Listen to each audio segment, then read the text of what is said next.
مش كل العربيات الكهرباء وحشه ومش ممتعه، لا على فكره في حاجات كتير جدا العربيات الكهرباء بتتفوق فيها على العربيات اللي شغاله بالبنزين والديزل. انا طارق عبد الله ودي المواتير بالعربي، ويلا بينا. من كام يوم قريت خبر ان بورشه طلعت الصحراء بعربيه تايكان كهربائيه بالكامل، واول ما شفت الخبر ده جه في دماغي حاجه واحده بس: قد ايه العربيات الكهرباء مطاطه وممكن تطوعها زي ما انت عايز بالظبط. ممكن تعمل عربيه زي بيننفارينا باتيستا وتبقى اسرع عربيه في كوكب الارض من 0 ل 100، وممكن تعمل عربيه زي نيسان ليف وتويوتا بريوس وتوفر لنفسك ولاولادك ولاحفادك، او ممكن تعمل عربيه اوف رود كهرباء بعزم دوران لحظي من غير تاخير 500 ولا 600 نيوتن، معاك من الثبات ومن السكون التام الى ما يشاء الله. هتبقى تنين مجنح في الصحراء. هو الصحراء اصلا عباره عن ايه؟ عباره عن عزم دوران. المشكله كلها فين؟ المشكله كلها يا جماعه في الصوره النمطيه اللي اترسمت في اذهاننا عن العربيات الكهرباء، ان هي يا دوبك عربيات موفره ويا دوبك عربيات مالهاش مصاريف تشغيل، بس ما فيهاش اي متعه نهائيا. بالرغم من ان العربيات الكهرباء عن تجربه فعليه لكذا عربيه كهرباء فعلا ممتعه وفعلا بتبسطك، بس الفكره كلها ان هي بتبسطك بشكل مختلف عن العربيات البنزين. يعني حد فيكم مثلا يعرف معلومه ان عربيه زي بي ام دبليو اي 3 عربيه كهربائيه بحته للتوفير فقط لا غير، اسرع من 0 ل 30 كم في الساعه، الطلعه الاولانيه الخطفه الاولانيه دي اسرع من بي ام دبليو ام 3 بجلاله قدرها. يعني الخطفه الاولانيه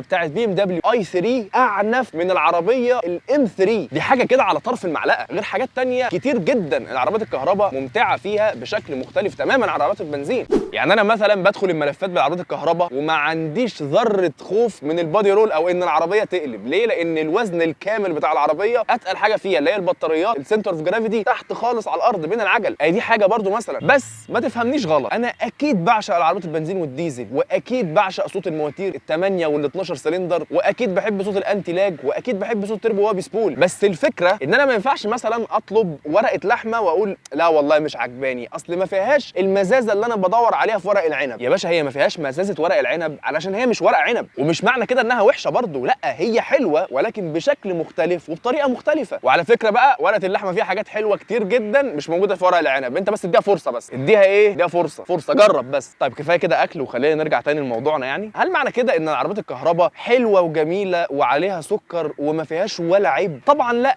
اكيد فيها عيب واثنين وعشر عيوب كمان، زي ما العربيات البنزين والديزل فيهم عيب واثنين وعشر عيوب كمان. الصوره النمطيه بتاعت ان العربيات الكهرباء لازم تكون بتقول بابا وماما وبتغني وفيها كل حاجه حلوه في الدنيا هي اللي معطلانا لغايه دلوقتي عن العربيات الكهرباء. فالفكره اننا لو فضلنا مستنيين ان العربيات الكهرباء توصل لمرحله النضوج التام علشان نقرر ان احنا نركبها، يبقى عمرنا ما هنركب عربيات كهرباء. لازم نديها فرصتها ولازم نستحمل قدر معين من السلبيات بتاعت العربيات الكهرباء لفتره معينه من الوقت لغايه ما توصل لمرحله النضوج التام.